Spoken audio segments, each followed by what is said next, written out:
శ్రీ శివాయ గురువే నమః. యాదవరాజు మెండమ జంగముని చూశాడు. ఎలా దర్శనం చూడంగానే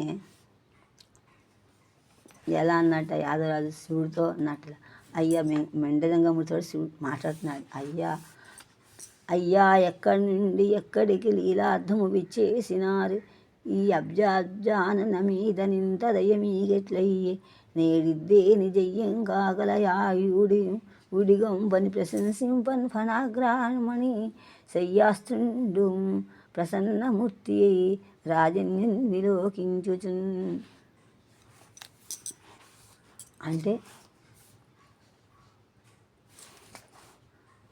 ఎక్కడి నుంచి వస్తున్నారు, ఏమిటి, ఎందుకు వస్తున్నారు, ఎక్కడి నుంచి వస్తున్నారు, ఈవిడికి మీకు స్నేహం ఏంటి, ఎందుకు వచ్చారు అని ప్రశంసించాడు.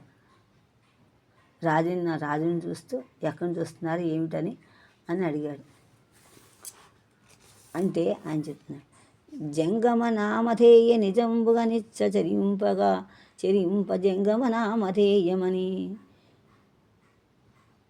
జంగమ నామధేయమని జంగం నిజంబుగా నిచ్చ చెరింప కాళహస్తింగల చోద్యములు బుధులు చెప్పంగా వచ్చింగనుగొనన్ మహాలింగ నివాసమేమి ఎంచులేమికి బొక్కి నమశివాయ శ్రీంగల కార్యసిద్ధి యుగో అంచి విచారించి ఆత్మలో అడుగొచ్చిన సార్.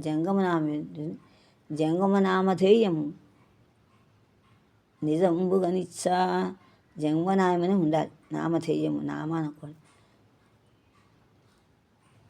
జంగమ నామధేయము నిజముగా ఇచ్చన్ చెరింప కాళహస్తింగల చోద్యములు బుధులు సప్పంగా వచ్చి కనుగొనన్ మహాలింగ నివాసమేమి లేమికి బొక్కి అంటే చొక్కి బాధపడి నమశివాయ శ్రీంగల సకార్యమెద్దియుకో అంచు విచారము చేసి ఆత్మలోన్. అంటే ఏంటి, జంగముడు అన్న పేరే యథార్థముగా అవునట్లుగా ఎల్లప్పుడూ నేను సంచరిస్తా కాబట్టి కాళహస్తిలో ఉన్న వింతలు చాలా ఉన్నాయని బుధులు చెప్పారు. అవిని నేను చూడటానికి వచ్చాను. చూస్తే నమస్వే గొప్ప, శివాలయమే ఇక్కడ ఏదీ లేదు, శివాలయం లేనందున పరితమించి ఏమి చేయటమా అని మనస్సులో ఆలోచించాను అని చెప్పాడు. అంటే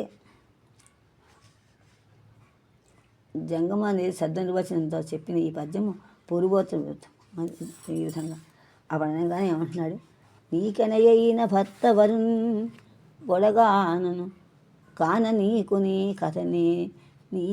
నీ కథ చెప్పవచ్చి జలజేక్షణ భక్తికి మెచ్చి పాయగాలేక నిన్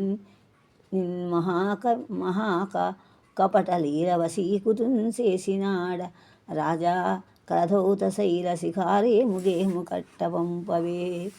అంటే నేను ఇక్కడ మహాకపటిలా వశీకృతుడు చేశాను. నేను కపట జంగమ రూపుడైనటువంటి శివుడు యాదవరాజును తన యొద్దకు రప్పించుకొని శివాలయ నిర్మాణం చేయమని అతనికి చెప్పదలిచింది. తన యొద్దకు వచ్చుట దాసికి తలగొరిగించుట ఆశీర్వచనం వచ్చును చేయుట పరమేశ్వరుని రాజుగా వర్ణించాడు. ఈ విధంగా రాజుల చేతులు ఇట్లా ఉంటాయని చెప్తున్నాడు అన్నమాట. జంగరూపుడు శివుడు అక్కడి నుంచి కూడా చూసి కాళహస్తి మా చెప్పిన పురాణాత్మ కథలు కూడా సవివరంగా చెప్పమని అడిగాడు యాదవరాజు. అప్పటి నుంచి మన ఈ కథలు చెప్తున్నాయి.